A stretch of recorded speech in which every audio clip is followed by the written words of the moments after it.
Good morning, all of you. How are you all? Today I'm going to start chapter 2 of chemistry of class 9. So chapter का heading है is matter around us pure. हमारे चारों तरफ जो चीज़ें हैं, जो मैटर है, क्या वो प्योर फॉर्म में है? तो कुछ चीज़ें हैं जो प्योर फॉर्म में है, बट कुछ चीज़ें ऐसी भी है जो प्योर फॉर्म में नहीं है.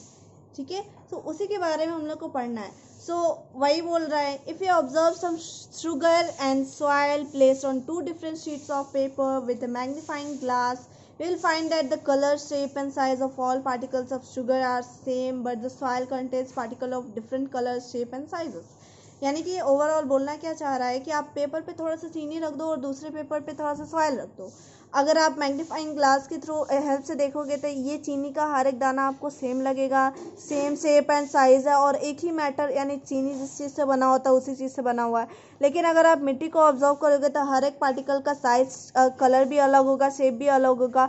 ठीक है, तो ये दोनों काफ़ी अलग अलग दिखेगा आपको. तो क्या है, सॉइल में क्या होता है, क्ले पार्टिकल्स यानी मिट्टी का टाइप है क्ले, ग्रास पार्टिकल कुछ घास वाला पार्टिकल होगा, डेड इंसेक्ट होगा. अब शुगर में क्या है, सिर्फ शुगर का ही पार्टिकल होगा ना, तो ये क्या है, शुगर का आप बोल सकते हो कि प्योर सब्सटेंस, जबकि सॉइल क्या है, इम्प्योर, या फिर आप उसको मिक्सचर भी बोल सकते हो. मिक्सचर यानी बहुत सारी चीज़ें इसमें मिक्स है. सो हम लोग क्या कंक्लूड कर सकते हैं, the all matter around us is not pure, यानी सारी चीज़ें प्योर नहीं है. जैसा कि मैंने कुछ देर पहले बोला कि कुछ चीज़ें प्योर है बट कुछ चीज़ें प्योर फॉर्म में नहीं है. ये क्या है, मिक्सचर में है. सो मैटर अराउंड अस दो टाइप के होते हैं. एक तो प्योर जिसमें एक ही तरीके के एटम या एक ही तरीके के मॉलिक्यूल्स पाए जाते हैं, दोनों में डिफरेंस है. ठीक है, एक ही तरीके के एटम्स होगा तो उसको एलिमेंट्स बोला जाएगा और एक ही तरीके के मॉलिक्यूल्स पाए जाएंगे तो उसको क्या बोला जाएगा, कंपाउंड. ठीक है, तो वो प्योर सब्सटेंसेस में गिनती होते हैं. और मिक्सचर यानी बहुत सारी चीज़ों का मिक्सचर है, नाम से ही पता चल रहा है इसका नाम ही है मिक्सचर. तो the mixture are impure substances, इसे क्या बोला जाता है, इम्प्योर सब्सटेंसेस. तो हम लोग डिस्कस करेंगे इसी चीज़ों पे. प्योर सब्सटेंसेस में क्या है, एलिमेंट्स और कंपाउंड. आपको ये बहुत ज़रूरी है कि आपको डिफिनेशन याद होना चाहिए. एलिमेंट्स क्या है, एलिमेंट्स एक तरीके का प्योर सब्सटेंस होता है जिसमें एक ही तरीके के पार्टिकल्स यानी कि एक ही प्रकार के एटम्स पाए जाते हैं. मान लिया जाए आयरन है तो आयरन में सिर्फ आयरन का ही एटम्स होना चाहिए, उसमें किसी और चीज़ का मिक्सर नहीं होना चाहिए. तो उसी को क्या बोला जाएगा, एलिमेंट्स बोला जाएगा. तो ए प्योर सब्सटेंस है is one which is made up of only one kind of particles, सिर्फ एक ही प्रकार के पार्टिकल से बनना चाहिए. दीज पार्टिकल्स में बी एटम्स, एटम हो सकते हैं या मॉलिक्यूल्स हो सकते हैं. तो उसके हिसाब से ना नाम होगा. अगर एटम होंगे तो उसको एलिमेंट्स बोला जाएगा और एक ही प्रकार के अगर मॉलिक्यूल्स होंगे तो उसको कंपाउंड बोला जाएगा.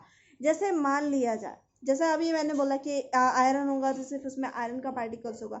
अब देखो मान लिया जाए जैसे आप पानी ले रहे हो तो उसमें क्या है, दो एलिमेंट्स है H2 और O, तो उसमें क्या होगा, ये क्या है, कंपाउंड हो गया. और ये क्या है, साथ ही साथ क्या है, ये मॉलिक्यूल है, एक मॉलिक्यूल है वाटर का, है ना.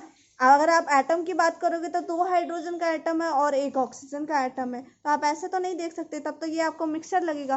तो ये क्या है, इसमें एक ही प्रकार के मॉलिक्यूल्स पाए जाते हैं, यानी ये एक मॉलिक्यूल है, ऐसा ऐसा लाखों करोड़ों मॉलिक्यूल्स होगा पानी में, है ना. तो ये एक ही प्रकार के ही मॉलिक्यूल्स पाए जा रहे हैं. अगर प्योर वाटर ले रहे हो तो ऐसा नहीं है कि पानी में नमक घोल देना तब वो कहा जाएगा, ऐसा नहीं. प्योर वाटर लोगे तो उसमें क्या होगा, सिर्फ और सिर्फ वाटर के मॉलिक्यूल्स मिलेंगे, तो उसको क्या बोला जाएगा, कंपाउंड्स. तो ये भी क्या हो गया, ये भी प्योर सब्सटेंस हो गया. ठीक है, सो वी कैन से और that the pure substance is one which is made up of only one kind of atom और मॉलिक्यूल्स. तो एग्जाम्पल देखते हैं. सल्फर क्या है, एलिमेंट है, made of only one kind of particle, sulphur atom का बना होगा. सो सल्फर क्या है, प्योर सब्सटेंस है. Water only one kind of particles, water molecules, मैंने अभी एग्जांपल दिया था ना आपको वाटर मॉलिक्यूल्स का, तो water is a pure substance. So all elements and compound क्या है, प्योर सब्सटेंस. क्यों, क्योंकि उसमें एक ही काइंड के पार्टिकल्स होता है, चाहे वो एटम हो या मॉलिक्यूल्स हो. दस ऑल एलिमेंट्स जैसे कि hydrogen, oxygen, nitrogen, chlorine, bromine, iodine, carbon, sulphur, ये सब क्या एग्जाम्पल है प्योर सब्सटेंसेस का. सिमिलरली कंपाउंड में क्या आ गया, वाटर. ठीक है, आइस और स्टीम, भाप. ठीक है, दोनों क्या हो गया, वाटर का ही फॉर्म है ना. कार्बन डाइऑक्साइड, सोडियम क्लोराइड किसको बोलते हैं, नमक को बोलते हैं। शुगर हो गया, कॉपर सल्फेट ये भी साल्ट है। एलम यानी कि एल्युमिनियम पोटेशियम सल्फेट, ठीक है। And calcium oxide, sodium hydro oxide, hydrochloric acid HCl, sulphuric acid हो गया, नाइट्रिक एसिड हो गया, पोटेशियम परमैंगनेट हो गया, कैम्फर यानी कि कपूर, नेप्थेनिल मॉल्स हो गया। अभी क्या है, नेक्स्ट है सैंड, सिलिकॉन डाइऑक्साइड का बना होता है। ये सब क्या है, प्योर सब्सटेंसेस है, इसमें किसी भी तरीके का बहुत सारा चीज़ मिक्सर नहीं है। So pure substances homogeneous through out its mass, यानी होमोजीनस का मतलब, होमो मतलब होता है सेम, यानी कि सेम ही टाइप के एटम होंगे या फिर पार्टिकल्स जो आप बोल लो, पूरे मास में होंगे, यानी कि जो जितना भी अमाउंट में आप ले रहे हो उसके पूरे मास में क्या होगा, सिर्फ और सिर्फ उसी तरीके के पार्टिकल्स पाए जाएंगे। ए प्योर सब्सटेंस क्या है, separated, can not be separated into other kinds of matter by any physical process. आप किसी भी फिजिकल प्रोसेस से, फिजिकल प्रोसेस यानी कि उसको काट के उसका शेप एंड साइज चेंज करके उसको अलग तरीके के मैटर में कन्वर्ट नहीं कर सकते। यानी आप लोहा को पिघला भी दोगे, उसको ये कर दोगे, जमा दोगे, तो कुछ और चीज़ में नहीं बदल जाएगा, वो लोहा रहेगा और उसमें आयरन का ही प्रॉपर्टीज रहेगा।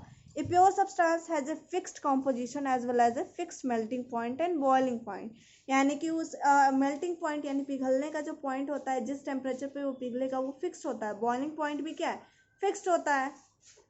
नेक्स्ट क्या है, इम्प्योर सब्सटेंसेस, जिसको क्या बोलते हैं, मिक्सचर बोलते हैं। सो ये क्या है, to or more different kind of particles, चाहे वो एटम हो चाहे वो मॉलिक्यूल हो, अलग अलग टाइप के होते हैं, सिंपल से याद रखना है। ए मिक्सचर क्या है, to or more pure substances mix together, दो या दो से ज़्यादा सब्सटेंसेस एक दूसरे में मिक्स किया रहेगा। नेक्स्ट है for example salt solution. Salt solution ये क्या है, mixture of two pure substance, salt and water. Salt अपने आप में प्योर है और वाटर अपने आप में प्योर है, लेकिन आपने दोनों को क्या किया, मिक्स किया, तो ये मिक्सचर में आ गया। मिल्क क्या है, मिक्सचर है, वाटर, फैट एंड प्रोटीन का ETC भी होता है इसमें, और सब मिनरल्स भी होते हैं इसमें, जैसे कैल्शियम हो गया, ठीक है, तो और भी चीज़ें होती है। तो all mixture are impure substances, सारे तरीके के मिक्सचर इम्प्योर होते हैं, क्योंकि उसमें क्या है, because they contain more than one kind of particles, यानी कि एक ही तरीके के एटम नहीं होते हैं, उसमें बहुत ज़्यादा टाइप के एटम होते हैं या फिर मॉलिक्यूल्स होते हैं। सम ऑफ द एग्जाम्पल क्या है, जैसे salt solution, sugar solution, milk, sea water, समुद्र का पानी क्योंकि उसमें नमक होता है, और भी सारे मिनरल्स होते हैं। एयर हो गया, air is a mixture of gases, ये आपको पता है। शुगर केन जूस, ठीक है, इसमें भी मिनरल्स होते हैं, और ये क्या होता है, शुगर का तो सॉल्यूशन होता ही है। नेक्स्ट है सॉफ्ट ड्रिंक, शरबत हो गया, जगेरी यानी गुड़ हो गया, रॉक हो गया, मिनरल, पेट्रोलियम, LPG, ये सब क्या एग्जाम्पल है, ये सब मिक्सचर का एग्जाम्पल है। अब ये क्या है, मिक्सचर होमोजीनस हो सकता है और हेट्रोजीनस भी हो सकता है, लेकिन प्योर जो सब्सटेंसेस था वो क्या था, सिर्फ होमोजीनस, यानी एक ही प्रकार के पार्टिकल्स पाए जाएंगे। तो mixture can be separated into other kinds of matters by physical process. Physical process जैसे आप देखो, साल्ट सॉल्यूशन, आप उसको गर्म करोगे, बॉयल करोगे, तो पानी आप अलग अलग कर सकते हो और नमक अलग ले सकते हो, इजी हो जाएगा। तो ये mixture doesn't have a fixed composition और a fixed melting point and boiling point. ये रीज़न बहुत आसान है। देखो ये क्या बोल रहा है कि मिक्सर का फिक्स नहीं होता, क्योंकि देखो साल्ट का जो होता है मेल्टिंग पॉइंट काफ़ी ज़्यादा हाई होता है, जबकि आप आइस का देखो तो 0 डिग्री पे ही मेल्ट करना स्टार्ट कर जाता है। तो दोनों का अलग है, अलग अलग है, लेकिन दोनों का मिक्स कर दोगे तो एक अलग तरीके का मेल्टिंग पॉइंट और बॉइलिंग पॉइंट आएगा। सो इसीलिए इसका कोई फिक्स नहीं होता। अगर इसमें कोई और चीज़ आप इसमें मिक्स कर दोगे तो उस टाइम पे जो पूरा सॉल्यूशन होगा उसका मेल्टिंग पॉइंट अलग हो जाएगा, बॉइलिंग पॉइंट अलग हो जाएगा। क्यों हुआ ऐसा, क्योंकि इसमें बहुत सारी चीज़ें मिक्स है। Okay, most of the matter around us exist as mixture or two or more pure substances. ज़्यादातर हमारे चारों तरफ जो चीज़ें हो क्या है, मिक्सचर के फॉर्म में है, ऑब्वियस सी बात है। सो यहाँ आप देखो, गोल्ड क्या है, एलिमेंट है, प्योर सब्सटेंस है। सोडियम क्लोराइड ये क्या है, कंपाउंड है, ये भी प्योर सब्सटेंस है। गुड़, ठीक है, ये क्या है, मिक्सचर है, इम्प्योर सब्सटेंस है। ये क्या है, फ्रॉम द अबव डिस्कशन हम लोगों ने क्या देखा कि on the basis of property सारे मैटर क्या है, 3 क्लास में आप डिवाइड कर सकते हो, एलिमेंट, कंपाउंड एंड मिक्सचर। जो कि यहाँ दिया हुआ है, मैटर है, प्योर सब्सटेंसेस और मिक्सचर। प्योर में 2 चीज़ें आते हैं ना, एलिमेंट एंड कंपाउंड, और ये क्या है, मिक्सचर है। तो only one substance present, no impurities, यानी कोई अशुद्धि नहीं, एक ही तरीके के आइटम्स होंगे या फिर मॉलिक्यूल्स। सो देखते हैं, elements can not be divided into simpler substances, यानी आप इसको और छोटा पार्ट में नहीं बदल सकते। एटम से छोटा क्या होगा? अब एक ही प्रकार के एटम पाए जा रहे हैं, आप उसको डिवाइड नहीं कर सकते। Compounds made from elements, element से ही बना है। जैसे मैंने बोला था H2O, H2 यानी हाइड्रोजन क्या है? एलिमेंट है। ऑक्सीजन भी एलिमेंट है ये, लेकिन ये क्या है? दोनों मिक्स होके क्या है? कंपाउंड बनाया है ना। तो केमिकली बाउंडेड टुगेदर, ये एक दूसरे के साथ केमिकल बॉन्ड होता है इन दोनों के बीच, तो ये केमिकली बाउंडेड टुगेदर यानी एक दूसरे से जुड़ा हुआ है बॉन्ड के थ्रू। नेक्स्ट है मिक्सचर, क्या बहुत सारे सब्सटेंसेस में प्रेजेंट है। अब क्या है? होमोजीनस मिक्सचर होगा और क्या है? हेट्रोजीनस मिक्सचर होगा। सॉल्यूशन सब्सटेंसेस कंप्लीटली मिक्स यानी कि एक दूसरे में पूरी तरीके से घुल जाए। मिक्सचर एग्जिस्ट वन स्टेट और वन फेज, जैसे कि एग्जाम्पल क्या हुआ? साल्ट सॉल्यूशन हो गया, शुगर सॉल्यूशन हो गया, ये क्या होता है? कंप्लीटली पूरा मिक्स्ड हो जाता है, होमोजीनस मिक्सचर। नेक्स्ट क्या है? हेट्रोजीनस मिक्सचर, तो ये क्या है? सस्पेंशन एंड कोलॉइड्स यानी सब्सटेंस सेपरेट हो जाएगा one state and spread through the others, यानी इसमें जो सब्सटेंस क्या होता है वो अलग अलग रहता है। सब्सटेंसेस सेपरेट, दिख रहा है? सब्सटेंस क्या है? सेपरेट होगा। सो ये वन स्टेट में भी रह सकता है या वन फेज में भी रह सकता है and spread through out the other, यानी कि दूसरे फेज में भी ये बदल सकता है, बट जनरली वन स्टेट में रहेगा। और ये क्या है? सब्सटेंस को आप इसमें सेपरेट कर सकते हो। ओके, जैसे हेट्रोजीनस का आप एग्जांपल में भी देख सकते हो। हेट्रोजीनस का एग्जांपल में क्या हो? जैसे आप चौक और ये इसको मिला दोगे, पानी को मिला दोगे, मतलब चौक का पाउडर होगा उसको पानी में मिला दोगे, आप इजीली उसमें विजिबल देख सकते हो कि उसमें चौक पाउडर मिला। कंप्लीटली वो पूरी तरीके से डिजॉल्व नहीं होता, तो वो हो गया इंक हो गया। बहुत सारा ऐसा एग्जाम्पल है, ठीक है। दो इमिसिबल लिक्विड्स यानी कि पानी और ऑयल हो गया, वो भी किस में आ गया? आपका हेट्रोजीनस मिक्सचर में आ गया। इसका और भी एग्जाम्पल है, वो हम लोग नेक्स्ट वीडियो में पढ़ेंगे। फिलहाल के लिए इतना ही तक।